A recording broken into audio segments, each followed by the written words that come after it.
What's up? So I've got a oily TWOSUN here that's pretty much out of this package and ready to get checked in. So let's do that. Let's get right at it. All right. So this is a TS355. Look at this thing, man. This thing's awesome. 355 D-2, a long design. I mean, tough pocket clip. So it's milled titanium with a G-10 insert, and I mean, I think that's a clip point, but like a hawk bill, I don't know. Let's wipe all that oily stuff off, and we'll run it a little bit before we check it in, because it has its fair share. So this D2 blade's looking really nice.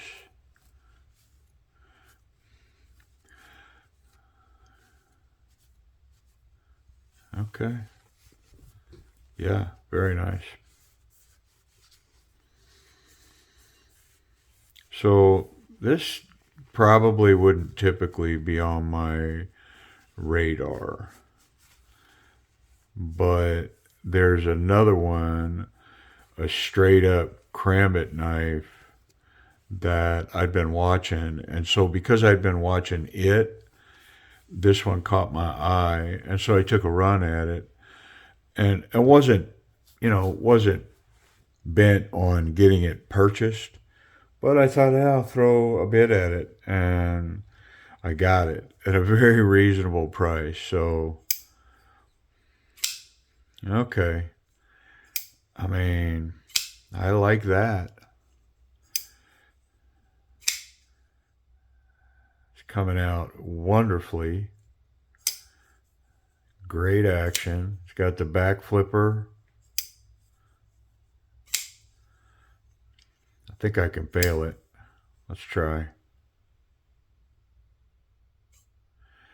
I mean, just barely. Once I clean that up, I don't know. I might not be able to fail it. Let's try the Spidey flick. Yeah. So most of these, what I'm finding is they look plastic, which kind of makes me go, I don't want that. But what I find out is that it's actually titanium. And that's the case here too. That's titanium. So I mean, I guess it changes my thought process on these odd thumb deployment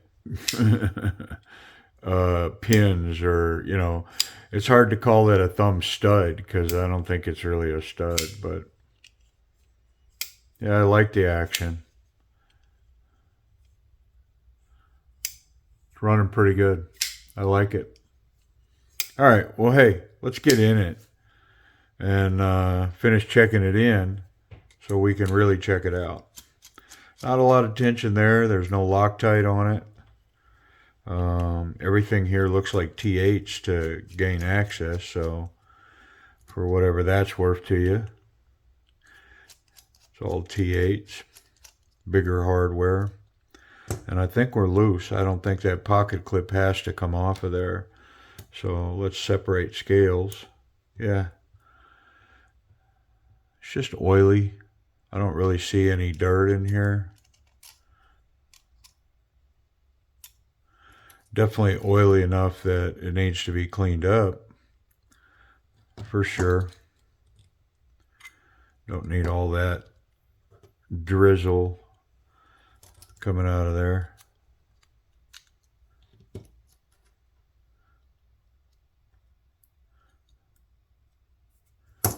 Okay.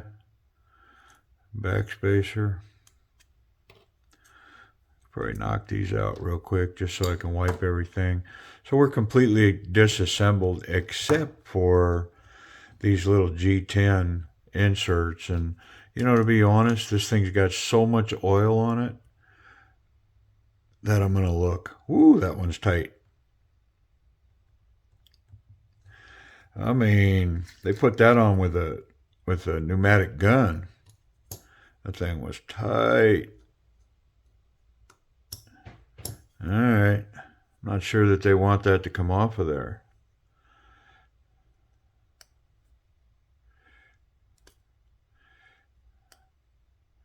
When it comes to stuff like that, I'm not going to press too hard, because if it's in there that hard, then I tend to say I'm not going to disturb that, because that can't be good to have something that secure and then I just go disassembling it on a whim.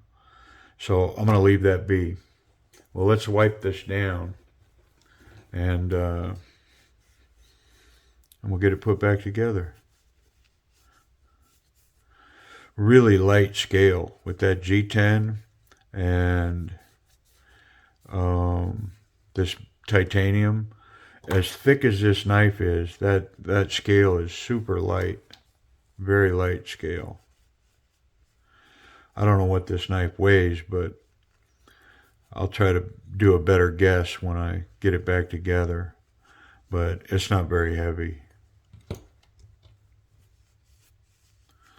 Yeah, so, I mean, it's kind of an odd choice to have the titanium scales and then marry that with some bright red G-10.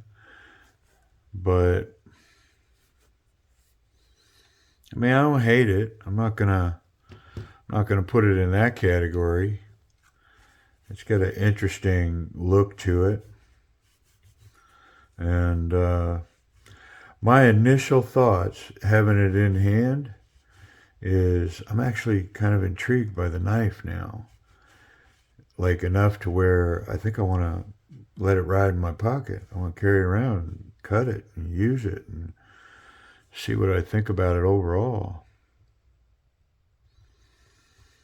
I mean, I think the shape of the blade would have been kind of my turnoff. That would have been the thing that made me go, yeah, I just don't think that one's for me. But it was odd enough that I thought, if I can get it at the right price, I wouldn't mind having it for my collection. But now that I've touched it and ran it, I don't know. Maybe I've been missing something. You ever have that happen where you got an opinion about something? It could be anything. Food, knives, whatever. And then you get an opportunity and you go, okay, let me try that. And you go, ooh, I've been missing something. And this blade shape on this knife may be one of those moments. Because initially, I don't know. I kind of like it. I also, to add to this thought, I also don't hate it when I have a self-defense knife that looks aggressive. Like, I'm not looking for a subtle knife in my pocket. That's not, I was just talking to my wife this morning, so I've kind of gotten this habit of, like, whenever I change knives in my pocket, I go, hey, check out my new knife, and I pull it and I show it to her. And this channel is encouraging me along those lines to do that, because I've got a couple of videos that I'm going to put together about her picks and what she thinks about a knife. Because, I find a knife and I go, man, I really like this knife. And then I go, hey, honey, what do you think about this knife? And then she kind of touches it, and she touches them like at a distance, She's not a competent knife handler. And so I don't force the issue, because I don't want her to cut herself. Man, these things are sharp. This ain't, these ain't knives of old, man. These things are laser beams sometimes. So anyways, carefully she'll handle it and try to open and close it with two hands mostly. But a knife that I think's amazing, she's like, not so much. And then I'll show her a knife, and for me, it's like, man, not so much. And then she's like, oh, I really like that one. And every time I'm like, really? So what is it about it that she goes, I don't know, just the way it looks or the way it feels or whatever. So, but I showed her the knife I was carrying yesterday, and she goes, I don't know, it just looks mean. And I was like, well, it's supposed to. It's the way I want it to look. If I have to bring this to bear in a self-defense situation, I want that blade to send a message. When they see it, I want them to, take pause. Because I'd rather not have to defend myself. All right. I think we're improved, but we're definitely together. I'm going to check that lock rock one more time. Make sure we don't have any blade play anywhere. And we don't. That thing is solid as a rock. And try to get some of these fingerprints off of that satin blade. I really like this blade. That satin on this, the sheen of that, and the tool steel look to that blade. I mean, I just really like it. Very nice. I mean, it is done really well. Now I hear the argument, oh, it's just fingerprints. Well, I mean, I'm going to wipe this down, and I'm not going to today, but it's going to go in my pocket. It's going to close and go in my pocket. Well, then, the fingerprint thing's not an issue for me.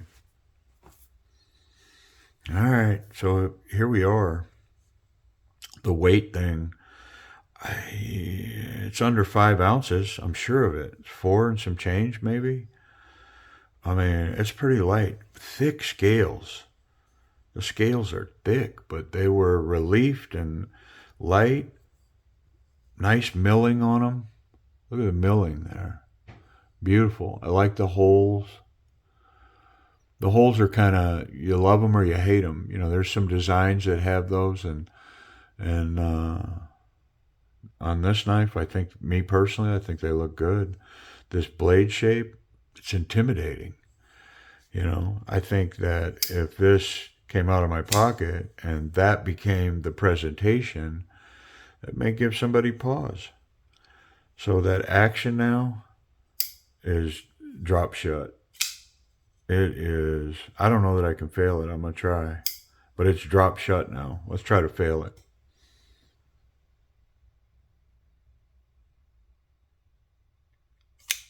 Nope. Yeah. So that's just slow, steady pressure until that detent breaks. And there it goes. Once it's going, it's gone. Yeah, this thing's just as smooth as it could possibly be now. And y'all watched. All I did was take it apart and clean it up a little bit. I always recommend to do that. And I do it with all my knives. Now, there's been some exceptions, so don't hold me to that. But it is my process to get a knife. It sits in a box or whatever, until I'm ready for it. And then even if I wasn't on video, I'd go, okay, what's in here? And then I open it up and I go, oh, hey. And then I take it apart and clean it and check it out. And I do that with every knife. Now, there's a few, like I had an Integral recently that was running smooth as glass. This thing was amazing. Well, I made the decision I'm not going to take it apart. And I do see oil leaking up from underneath the scale. Oh, I may have to figure out how to dig that scale off and clean that out of there. Because look at all that oil come out of there. I'm definitely going to do that. I'm going to pause this video. I'm going to get it apart. Okay, it's been about 5 seconds and I got the pocket clip side out, so I'm going to clean all that up. But let me get the other side. Okay, so this side's coming now. So what I did was I dug in here where you wouldn't see any visible scuff marks from that screwdriver. So they would be hidden by the pivot pin. And it's just milled tight. That's all it is. But look at all the oil that I was leaving behind in there. That's got to come out of there because it's just going to leak out. get all over my pants and my hands. So let me clean it up. I'll get it back together and bring you right back in. Okay, we're completely dried off. Now I'm going to get it assembled, and then boom, it's going to be back together. There we are. Seems like it just took seconds, didn't it? All right, make sure that our action is still good to go. Let's see if I can fail it. I don't think I can. Nope. Yeah, so there's a few fingerprints on it. Let's wipe that off. We'll keep rolling here. Let's check out ergonomics. Now I can grip it without a bunch of oil oozing out from underneath there. I should have done it in the first place, but I got discouraged from that one scale. Seemed like it didn't want to come out, but you know what? Live and learn, man. I should have just took it out. What about ergonomics? So the pocket clip completely disappears here in this grip. The jimping on the back here of the flipper tab is just perfectly met for a finger. And then this jimping on the back of the spine, it is ultra aggressive and sharp. And so where's that grip? It's right here. And it's superiorly confident, super confident, very confident grip. No question this could be a self-defense knife.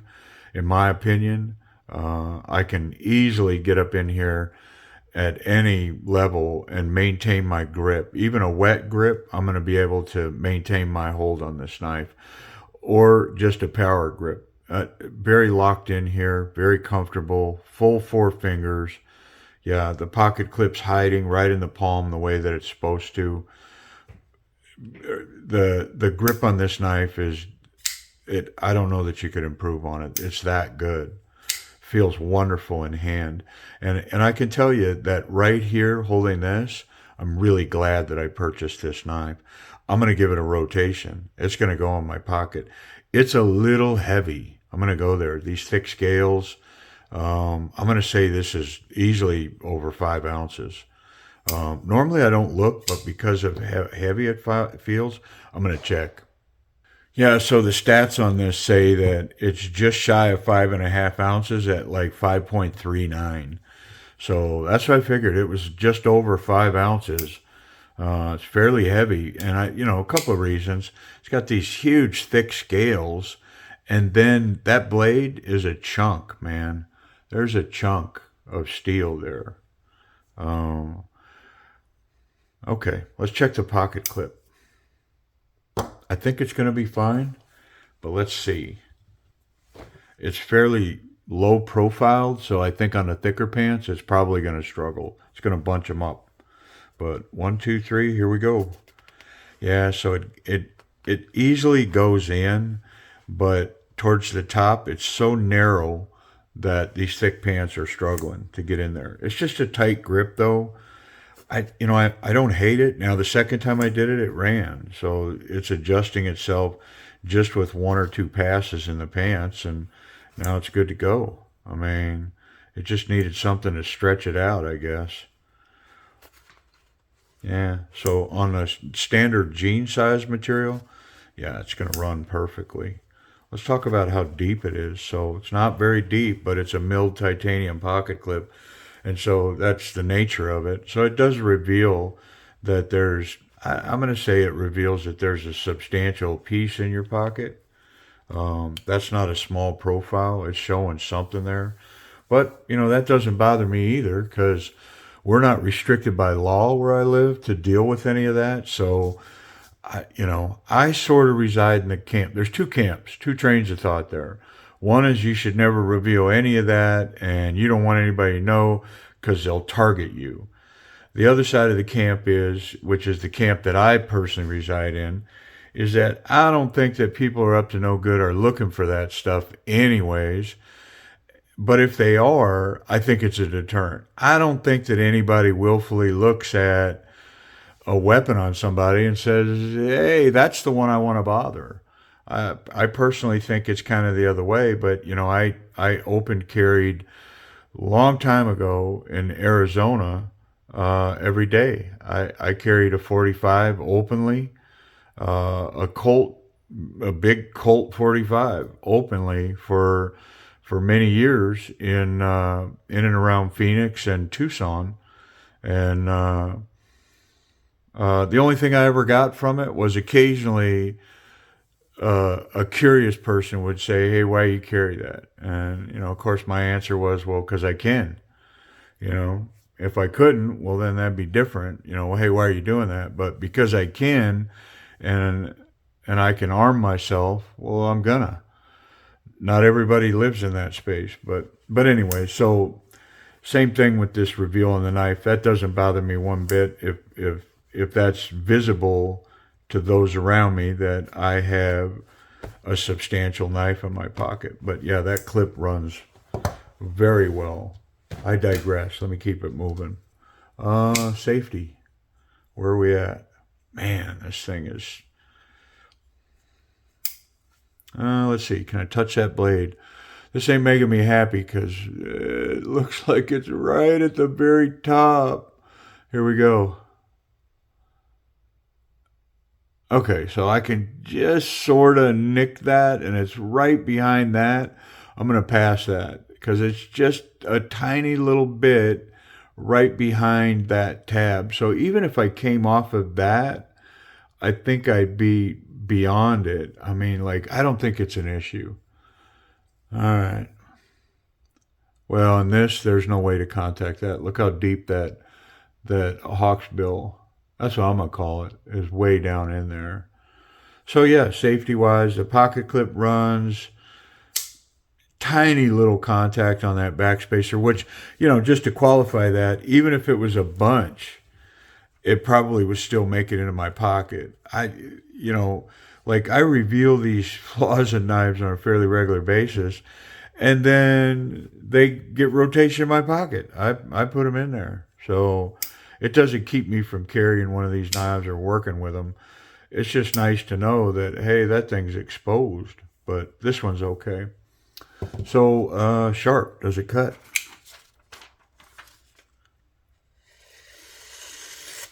Yeah.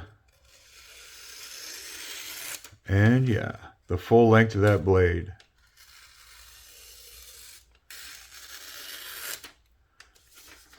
Yeah, it's pretty darn sharp, to be honest. I like it. Very sharp, good factory edge. I don't need to clean it up or do anything to it. This thing, I will say this, this wasn't a video to do that, but all the tools that I use that would be required to take these knives apart are listed in the notes down below.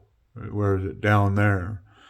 And my links to Amazon on the ones that I've purchased that I use, with the exception of probably this driver. I got this driver off of AliExpress. It's ball bearinged, and that thing will spin for 20 minutes. It's like a little spinner.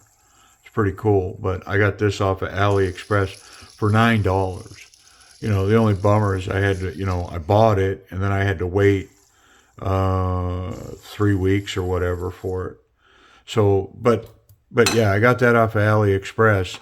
But all the other tools that I use, the bits, the drivers, the little pliers that I use, these, when I've got a support on both sides, I can come in and hold one side and do the other side. All the stuff that I use, including my sharpener, is in the notes down below. So if you buy it from me as an affiliate, which I'll be honest, a lot of people do, way more than I thought.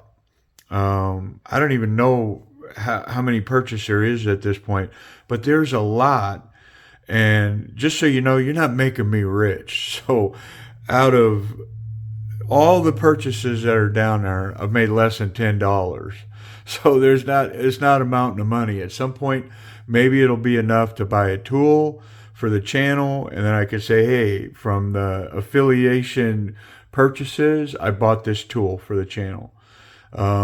Maybe at some point I could buy a knife. I mean, listen, some of my efforts to get subscribers and move, it's not monetization driven necessarily as it is to hopefully get enough subscribers so that I can get content provided by manufacturers. I mean, that's one of my goals as a channel is to be able to have manufacturers provide me material to review, knives, gear, whatever, so that I don't have to keep writing those checks because right now I'm writing them and my funds are limited, man. Anyway, so there's all that. So price and availability on this one. Well, as far as I know, it's running on eBay auctions. White Mountain Knives has it for, I think, $90, and then you get a 10% code, which there's one of those down below too. But 10% off of the $90 is put you right at around $80. So on an auction on eBay, maybe 2 months ago, month and a half ago or so or more, I paid $39 for this. So that was my thought when I looked at that intense knife, and I thought, I don't know if that's my style. But I thought, and I think I put a $40 bid on one that was running. It was running somewhere in the 20s or whatever. So I put $40 on it. And I think when I woke up in the morning that I had won it for $39. So there it goes. But they're out there. And I'm definitely, like I said, it's a little heavy. Not crazy, just over 5 ounces. But I'm going to put it in my pocket. I'm going to run it and see what I think about it. It's now that I'm holding it, and I keep talking about it because I don't have anything like this. That's kind of radical blade design for me. That's a departure from something I would normally be comfortable with. But I'll be honest, now that I'm handling it, I'm going to throw it in my pocket. I'm going to see what I think. I'm going to carry it around. I'm going to make a spectacle of myself. All right. I appreciate y'all watching.